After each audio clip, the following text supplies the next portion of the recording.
Yo, bonjour à tous et bienvenue sur la chaîne de Yamacoder. Aujourd'hui, on va parler des hooks sur Nuxt.js. Allez, c'est parti. Viens, tu es prêt? C'est parti!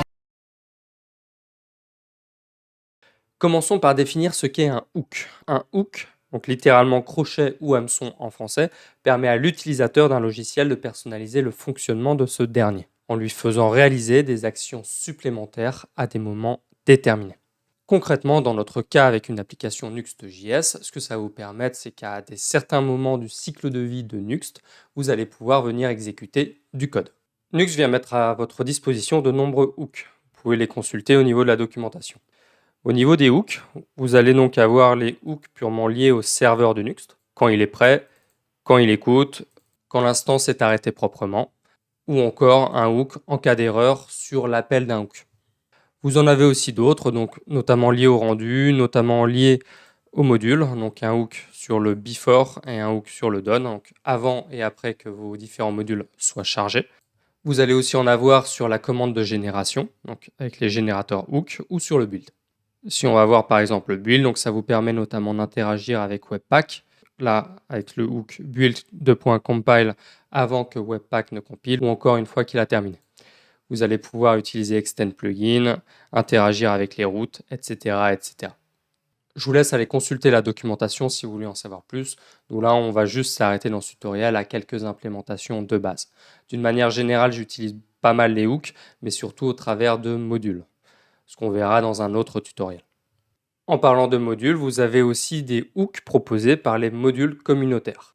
Donc si je prends l'exemple que je vais sur nuxt/sitemap, donc l'un des modules communautaires, il met à ma disposition deux hooks, donc à savoir un hook avant la génération du sitemap et un hook après la génération du sitemap. Ce qui va vous permettre de pouvoir personnaliser au mieux le comportement de la génération du sitemap. Pour venir définir les hooks de base Nuxt.js côté code, on va passer par la propriété du fichier de configuration nuxt.config.js qui s'appelle hooks. À l'intérieur de cette propriété, on va venir donc définir chacun de nos hooks. Si vous vous souvenez, au niveau de la documentation, on avait soit donc un nom de hook qui était une chaîne de caractères simple, soit une chaîne de caractères contenant un ou plusieurs deux points.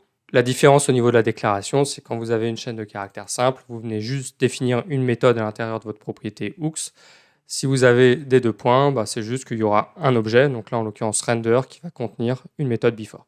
Si on vient venir démarrer le serveur, donc là ce qu'on voit c'est qu'on commence par passer dans le hook render, ensuite on passe dans le hook listen, ensuite donc automatiquement comme Nuxt se met à écouter, on a ce petit encart vert qui s'affiche, et donc c'est à ce moment-là où vous voyez sur l'écran d'accueil le logo Nuxt avec le build en cours de chargement pour la partie serveur et la partie client. Ensuite, donc on va passer dans le hook build before. Notre client se build, notre serveur se build, puis ensuite on passe donc dans le hook build done. Là, j'ai affiché que quelques hooks, mais donc comme on l'a vu tout à l'heure, il y en a des dizaines. Chaque hook vous donne accès à un ensemble de variables. Pour le hook listen, le serveur, l'host et le port.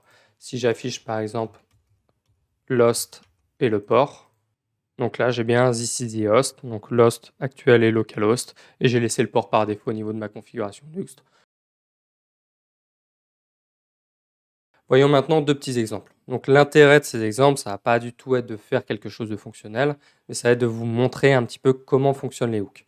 D'une manière générale, comme je l'ai dit au début de cette vidéo, pour utiliser les hooks, dès que c'est un cas un petit peu complexe, je passe par un module, ce qu'on verra donc dans une autre vidéo. Bref, si je viens vous montrer le premier exemple, donc l'idée c'est d'utiliser le hook build.extendRoutes. Donc comprenez que par défaut, Nuxt va en fait au niveau de vos routes venir les générer automatiquement à partir de votre répertoire pages. Là en l'occurrence, j'ai une seule route. Comme c'est le fichier index, le path de cette route va être à slash. Ce que j'ai fait là à l'intérieur de ce hook, c'est que je suis venu définir deux routes pour ce même fichier.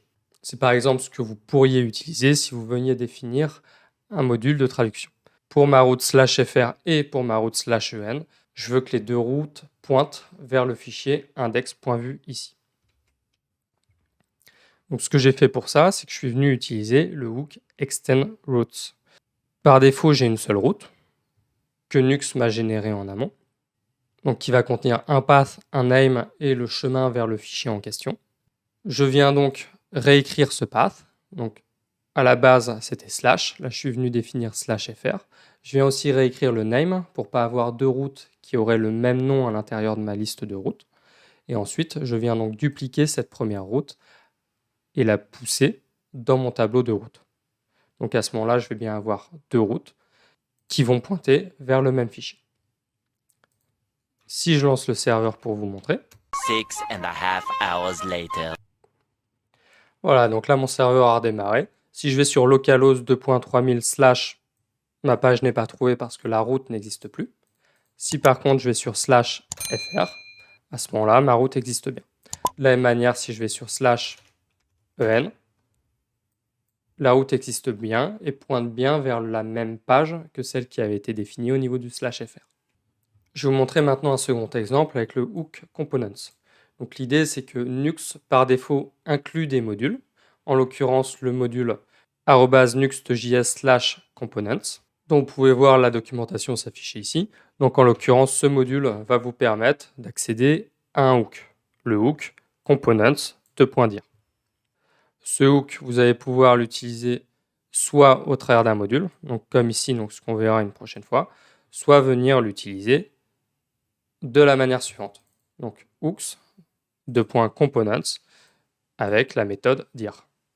Là, j'ai fait un exemple un petit peu bateau pour vous montrer comment ça fonctionne. Donc par défaut, en fait, ce que fait le module nuxt/component, c'est qu'il va venir charger automatiquement tous les composants Vue.js contenus à l'intérieur des répertoires présents dans le tableau dirs. Donc par défaut, dirs va contenir un seul répertoire, à savoir tilde/components. Donc le répertoire par défaut qui contient vos composants dans une application Nuxt.js. Là, ici, je suis venu le redéfinir à component, donc sans le S. Ce qui fait que si je viens démarrer mon serveur, automatiquement, il ne va plus trouver le répertoire, comme il n'existe pas, et il ne va pas réussir à me charger mon composant par défaut, donc mon composant welcome. J'ai fait une avance rapide donc pour vous montrer ce que ça donne. Donc là, en effet, mon composant principal ne s'est pas chargé, et je n'ai plus que le header qui faisait partie de mon layout. Si je viens modifier donc, le nom de mon répertoire components en component, là ma page s'est rechargée et donc j'ai bien mon composant qui apparaît. Tout en ayant pourtant donc, le répertoire component sans S. Ne faites pas ça, c'est vraiment un exemple, gardez toujours les normes de nommage par défaut de Nuxt.js.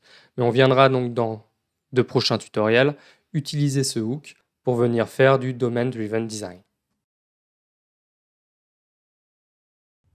Tout à l'heure, quand on est venu définir des hooks, on est venu les définir directement à l'intérieur du fichier nuxt.config.js, ce qui peut être vite très verbeux et vite faire exploser le volume de votre fichier de configuration Nuxt. Ce que vous pouvez faire pour éviter ça, c'est juste de définir une fonction ou juste de définir un objet hooks et venir l'importer à l'intérieur de votre fichier de configuration Nuxt. Pour ce faire, ce que je suis venu faire, c'est créer un répertoire hooks, à l'intérieur duquel j'ai mis un fichier index.js. Je suis venu inclure ce fichier. Si je prends l'exemple de base, donc là, je suis juste venu redéfinir mes différents hooks dans ce fichier. Donc en l'occurrence, je lui passe une configuration et il me retourne juste un objet. Donc là, je suis venu appeler cette fonction en passant une configuration et donc il m'a retourné l'objet, donc le même que ça. Là, juste petit aparté, donc je lui ai passé this. This, c'est ce qui est précisé dans la documentation de Nuxt. Théoriquement, c'est supposé me passer la configuration courante Nuxt.js et donc me permettre au niveau de mon hook de la modifier. En pratique, j'ai testé et ça ne fonctionne pas. À chaque fois que j'essaye de réutiliser la configuration qui m'est passée là en paramètres, j'ai un undefined. Je pense que ça peut être bypassé en définissant la configuration en amont dans un objet, en venant donc sur cette configuration venir plugger mes hooks et en faisant ensuite faire un export default de ma configuration. Si jamais vous en avez besoin, je pense que c'est possible. Après, en pratique, vous avez aussi des hooks qui vous permettent d'accéder à la configuration Nuxt. Bref, si je retourne donc voir mes hooks, là je suis venu les définir de la manière suivante. J'aurais aussi pu les définir de manière beaucoup plus modulaire. C'est-à-dire juste avoir mon fichier index.js qui fait un lien vers mes différents ensembles de hooks. Donc là, en l'occurrence, les hooks de type serveur qu'on voyait sur la documentation et les hooks de type render. Donc je suis venu définir un fichier serveur.js qui m'exporte la fonction listen et un fichier render.js, donc qui me donne à disposition un ensemble de hooks. Je vous laisse aller voir le repository GitHub si vous voulez plus de détails quant à ces différentes implémentations. Voilà, c'est tout pour aujourd'hui. Dans le prochain épisode de cette courte série de 2 épisodes, on rentrera dans un exemple plus concret d'utilisation des hooks. En attendant, pour ceux qui ne l'ont pas déjà fait, n'hésitez pas à vous abonner, à laisser un commentaire, un pouce bleu et tout ce qui va avec. Et à venir me rejoindre donc sur les différents réseaux sociaux, donc Twitch, Twitter, Telegram. Sur ce, à toutes les Nuxtiens.